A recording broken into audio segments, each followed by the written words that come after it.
what is on-page SEO? Hey, I'm Sam Dunning, co-owner over at webchoiceuk.com and host of the Top 100 Marketing Podcast, Business Growth Show. And if you haven't yet, check out my weekly email where I'm sharing actual marketing and website tips, useful podcasts, free guides, goodies, resources, and much more each and every Monday to kick off your week with a bang. Why not give it a shot over at businessgrowth.email?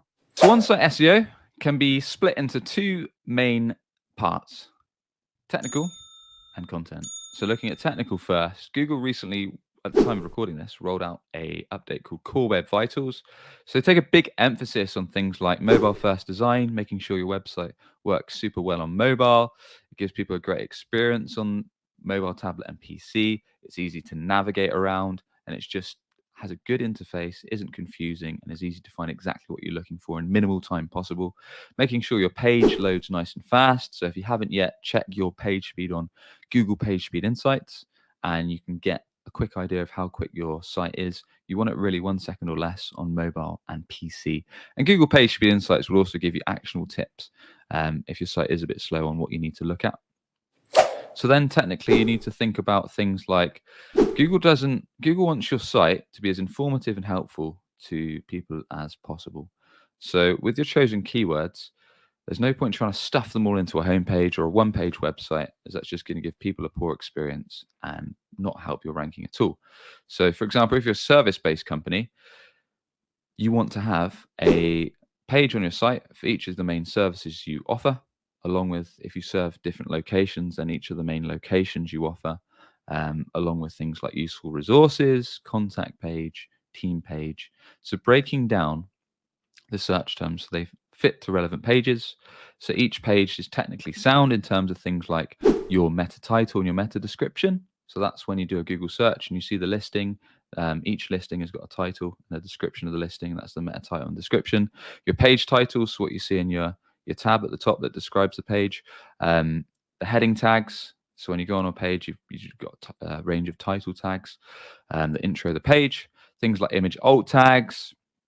And essentially reviewing all the site from a navigation standpoint, speed standpoint, user experience, and structure standpoint, and making sure it's all technically sound, it's aligned with the search terms you're targeting, and also follows best practices in terms of user experience, user interface, mobile views, and page speed. There's a fair bit to it, but that's in a nutshell.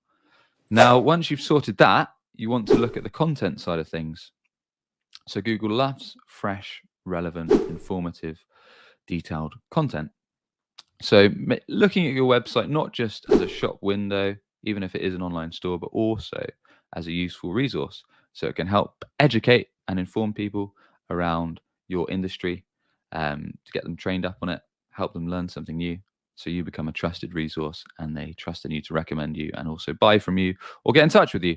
So you'll have a bunch of keywords that you're targeting from your research stage.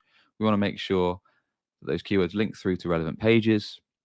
And we want to make sure the content on each page is as helpful as possible. So if you have a service or product page, perhaps that's got some written copy. Perhaps if you're on a service page, it's got some photos. Maybe it's got a useful guide. Maybe there is an infographic explaining how it works. Maybe you've got resources section on your site with podcasts, with blog articles. Maybe blog articles cover common customers' questions. So making sure your website's methodical, easy to navigate, the content is as informative and helpful as possible. One tip you can do is you can check out your competitors, especially the ones using the tools I mentioned earlier for keyword research. See what pages they're ranking for now. Get ideas from their page and then make your web pages, your detail pages, even more helpful, informative. If they've done a video, make one that's more comprehensive. Likewise, infographics. Just one-up them in every aspect possible to make your site the go-to for your industry. And there you have it. I hope this guide has been of use. As always, if you enjoyed the episode, a quick subscribe if you're on YouTube, or rating if you're on the audio podcast goes a really long way and is very much appreciated. And with that, I should catch you on the next episode. Cheers.